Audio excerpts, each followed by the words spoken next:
Hi friends, இன்றைக்கி ஒரு வித்தியாசமான ரெசிபி உங்களுக்காக எடுத்துகிட்டு வந்திருக்கேன். அதாவது நாம் வீட்டில் வச்சுருக்கக்கூடிய இட்லி மாவை வச்சு ஒரு குழிப்பணியார ரெசிபி. இதுக்குன்னு ஸ்பெஷலாக நீங்கள் எந்த மாவும் அரைக்க வேண்டாம். நம்ம வீட்டில் வழக்கமாக வச்சுருக்கக்கூடிய இட்லி மாவை வச்சு ஒரு வித்தியாசமான இன்க்ரீடியன்ஸ் எல்லாம் சேர்த்து ஸ்பெஷல் டேஸ்ட்டில் ஒரு குழிப்பணியாரம் ட்ரை பண்ணி பாருங்கள்.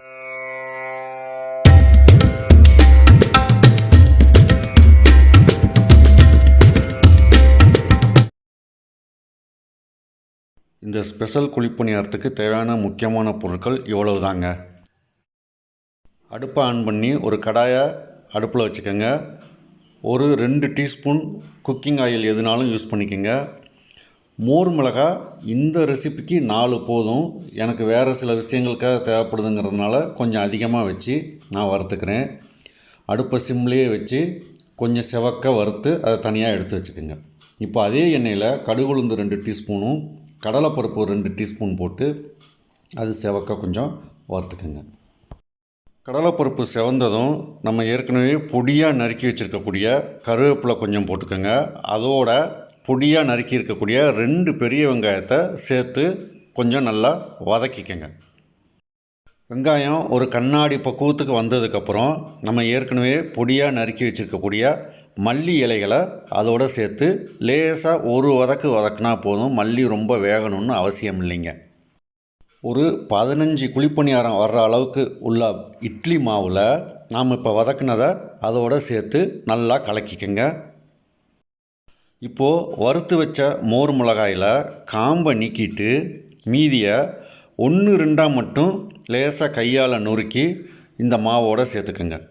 நான் கூட கொஞ்சம் நைஸாக உடச்சிட்டேன். நீங்கள் அப்படி இல்லாமல் 1-2 சேருங்க. அப்போ தான் வாயில் கடிபடும்போது புளிப்பு, உரப்பு, உப்புன்னு ரொம்ப வித்தியாசமான ஒரு டேஸ்ட்டை கொடுக்குங்க. இப்போது ஸ்டவ்வை ஆன் பண்ணி ஒரு குழிப்பணியார பாத்திரத்தை வச்சு அது நல்லா சூடானதுக்கப்புறம் தேவையான அளவு எண்ணெய் கொஞ்சம் ஊற்றிக்கிங்க. ஊற்றிட்டு இந்த கலந்து வச்ச மாவை குழிப்பணியாரத்தினுடைய குழிகளை நிரப்புங்க. அடுப்பு மீடியம் ஃப்ளேம்லேயே இருக்கட்டும். எல்லா குழிகள்லேயும் மாவு நிரப்புனதுக்கப்புறம் லேசாக எண்ணெயை ஸ்ப்ரிங்கிள் பண்ணி விடுங்க. ஸ்டவ் மிதமான சூட்டில் இருக்கிறதுனால குழிப்பணியாரம் வேகிறதுக்கு கொஞ்சம் டைம் எடுத்துக்கோங்க. இந்த ஸ்டேஜில் ஒரு 3 நிமிஷம் கழித்து ஒரு சின்ன குச்சியோ இல்லைன்னா ஸ்பூனினுடைய பின்பகுதியோ வச்சு குழிப்பணியாரத்தை திருப்பி விட்டுக்குங்க. திருப்பி விட்டு 2 பக்கமும் எல்லா பக்கமும் திருப்பி விட்டு ஒரு 2 நிமிஷத்துக்கு ஒரு தரம் திருப்பி விட்டு நல்லா வேக விட்டுக்குங்க. எப்படியும் இது வேகிறதுக்கு ஒரு 5 நிமிஷத்துலேருந்து 6 நிமிஷம் ஃபுல்லாக வேகிறதுக்கு ஆகுங்க. நாம் இட்லி மாவு யூஸ் பண்ணியிருக்கிறதுனால பணியாரம் ஃபுல்லாக நல்லா செவக்காதுங்க. ஓரளவு லேசாக தான் செவக்கும். ஸோ இந்த ஸ்டேஜ் வந்ததுக்கப்புறம் பணியாரத்தை அதனுடைய குழிகளிலிருந்து எடுத்துடலாம். குழிப்பணியாரத்தை வெறுமனே சும்மா கடித்து சாப்பிட்டாலே நம்ம போட்டிருக்கக்கூடிய மோர் மிளகாயினால் காரம், உப்பு, புளிப்புன்னு சுவை ரொம்ப ரொம்ப டேஸ்ட்டாக இருக்குங்க. உங்களுக்கு சைட் டிஷ் தேவைப்பட்டால் தேங்காய் சட்னியும் மல்லி சட்னியும் வச்சுக்கலாம். இதுக்குன்னு ஸ்பெஷலாக நம்ம எந்த மாவும் அரைக்க போகிறதில்ல. அதனால் எப்போ உங்களுக்கு டைம் இருக்குதோ இதை ஒரு தரம் இட்லி மாவு வச்சு செஞ்சு பாருங்கள். உங்கள் குடும்பத்தில் உள்ள எல்லாருக்கும் ரொம்ப பிடிச்ச ஒரு டிஷ்ஷாக மாறிடுங்க.